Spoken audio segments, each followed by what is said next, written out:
जय हिंद साथियों, स्वागत है आप सभी का Kaleem sir biology YouTube channel पर। और आज हम लेकर के आए हैं आपके लिए क्लास 12 से हिंदी। और हिंदी के लिए ऑब्जेक्टिव क्वेश्चन जो वीवीआई होने वाला है। और ऐसे क्वेश्चन है जो प्रीवियस ईयर में पूछा गया है, तो आने वाला बोर्ड एग्जाम में भी पूछा जा सकता है। तो चलिए देखते हैं आज का हमारा पहला क्वेश्चन क्या है। तो आज का क्वेश्चन कह रहा है कि बालकृष्ण भट्ट ने कब प्रयाग मिशन के स्कूल में एंट्रेंस की परीक्षा पास की थी। 1865 में, 1867 में, 1888 में या 1889 में, है ना। तो चलिए इसका आंसर हमारा होता है 1867। याद रखिएगा 1867 में बालकृष्ण भट्ट जो बातचीत के लेखक हैं, उन्होंने प्रयाग मिशन स्कूल से एंट्रेंस एग्जाम की परीक्षा जो थी वो पास की थी। चलिए दूसरा सवाल को देखते हैं। एक रोगी एक वैद्य है, क्या है? नाटक है, निबंध है, कहानी है, कविता है। तो एक रोगी एक वैद्य जो है वो एक नाटक है। ध्यान रखिएगा क्या चीज़ है? नाटक है। चलिए तीसरा सवाल को देखते हैं हम लोग। तीसरा सवाल कह रहा है निम्नलिखित में से कौन सी रचना श्रीनिवास दास की है? नई रोशनी, भारतवर्ष और कली, संयोग गीता, स्वयंवर, आचार्य विडम्बन। देखिए बातचीत के लेखक का नाम है बातचीत के लेखक का जो नाम है सर अभी आपको बताए थे, है ना, कि बालकृष्ण भट्ट है। लेकिन ध्यान रखिएगा कि यहाँ पर जो क्वेश्चन कह रहा है सर, है ना, कि कौन सी रचना जो है, ये रचना जो श्रीनिवास की दास ये जो लिखे हैं सर, है ना, वो ध्यान रखिएगा कि ये संयोग गीता स्वयंवर के द्वारा लिखा गया है। ठीक है ना। तो इसमें ध्यान रखना पड़ेगा आपको। चौथा क्वेश्चन को देखते हैं। गुलेरी जी कब संस्कृत विभाग के अध्यक्ष बने?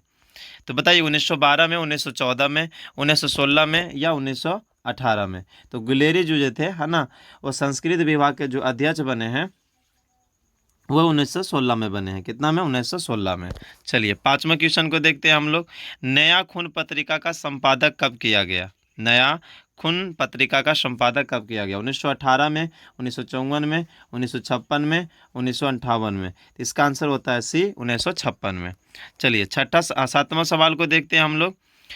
सातवां सवाल कहा जा रहा है सर कि गगन सवारी किनकी है? माथुर जी के है, मोहन राकेश जी का, भगत सिंह का है, गुलेरी का है। तो ये है सर माथुर जी का, है ना, ध्यान रखिएगा माथुर जी का। चलिए आठवां सवाल को। रामधारी सिंह दिनकर किस विश्वविद्यालय में हिंदी के प्रोफेसर रहे? देखिए क्वेश्चन को ध्यान से थोड़ा सा देखिएगा। पूछा जा रहा है कि सर रामधारी सिंह दिनकर किस विश्वविद्यालय में हिंदी के प्रोफेसर रहे? तो ये बिहार विश्वविद्यालय में रहे थे, है ना। भागलपुर नहीं कीजिएगा क्योंकि भागलपुर में ये उपकुलपति रहे थे। ध्यान रखिएगा इसमें ये उपकुलपति रहे थे, है ना, ध्यान रखिएगा इस बात को, है ना। चलिए नौवां क्वेश्चन को समझते हैं हम लोग। महाभारत किस प्रकार का संज्ञा है ना। तो महाभारत किसी विशेष ग्रंथ की बात कर रहा है, इसीलिए यह व्यक्तिवाचक संज्ञा क्या होगा? व्यक्तिवाचक संज्ञा। 10वां क्वेश्चन क्या आ रहा है सर? कुशीनगर में गंडक नदी को किस नाम से जाना जाता है? तो ध्यान रखिएगा आप लोग एक चैप्टर पढ़ाया गया था आप लोगों को, वो सदानीरा के नाम से।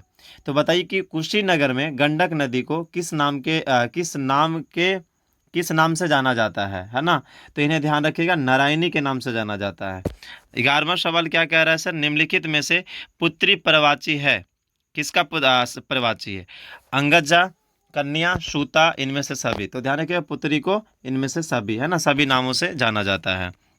12वां सवाल कह रहा है कि दिनकर जी की कितनी वर्ष की अवस्था में पहली कविता पुस्तक प्रणभंग प्रकाशित हुआ? तो दिनकर जी की लगभग 21 वर्ष की अवस्था में, है ना, 21 वर्ष की अवस्था में।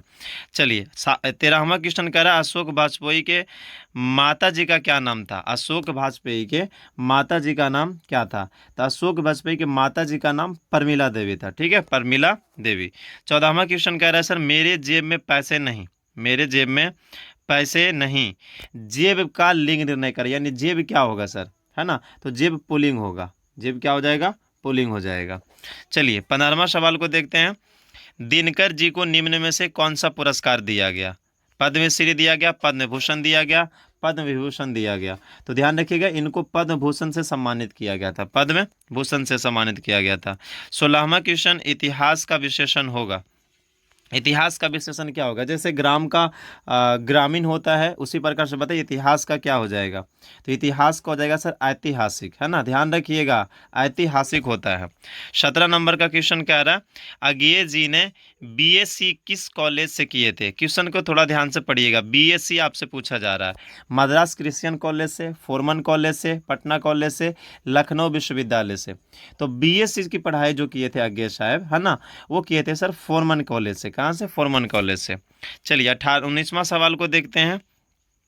अच्छा 18वां सवाल यहाँ पे में से ना क्वेश्चन नंबर थोड़ा सा मिस्टेक है। 19वां को देखते हैं कि दुम हिलाना मुहावरा का अर्थ क्या होता है? आप लोग जानते होंगे कि इसका मतलब होता है चापलूसी करना। क्या होता है? चापलूसी करना। 20वां सवाल को देखते हैं सर, चर्चा करने वाला क्या कहलाता है? गाने वाला को हम लोग क्या कहते हैं? गायक। तो वैसे चर्चा करने वाला को चर्चक कहेंगे, बोलने वाला को वक्तक कहा जाएगा। तो उसी प्रकार से चर्चा करने वाला को चर्चक कहेंगे, चर्चक। चलिए 21वां सवाल को देखते हैं। क्रांतिकारी आंदोलन में गिरफ्तार हो जाने से आगे पढ़ाई रुक गई, है ना। चलिए बताइएगा, आप लोग अगर रोज पाठ को पढ़े होंगे तो उसमें आपको बताया गया था कि अज्ञे जी जो है ना, हीरानंद वतस्यायन अज्ञे इनका नाम है पूरा।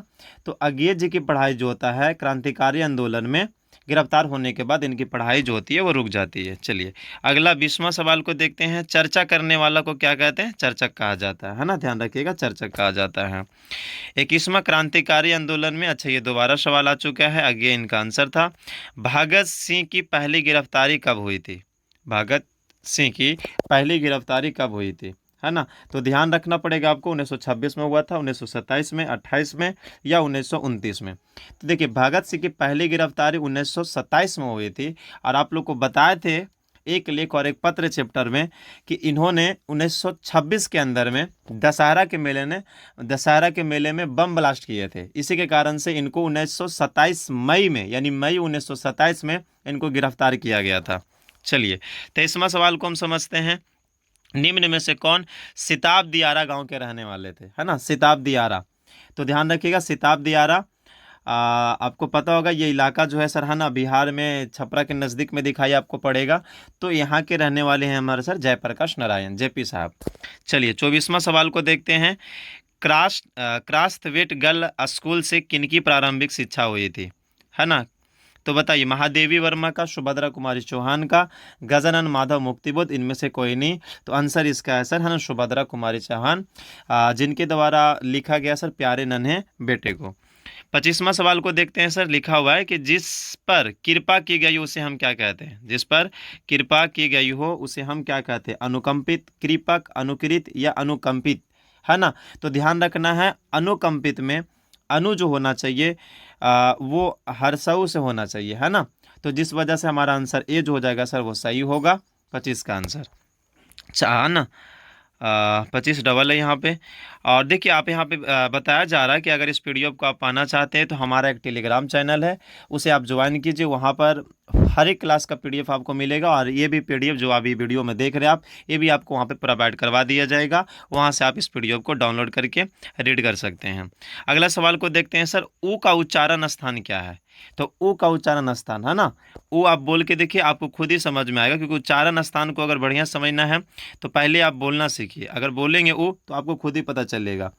ओस्ट होता है इसका, क्या होता है? ओस्ट होता है। पूरा वीडियो देखने के लिए बहुत बहुत धन्यवाद, है ना। हमारे चैनल को सब्सक्राइब करें और अपने सभी दोस्तों के साथ इस वीडियो को शेयर करें। और सेशन अगर पसंद आया हो तो लाइक करना ना भूलें। धन्यवाद।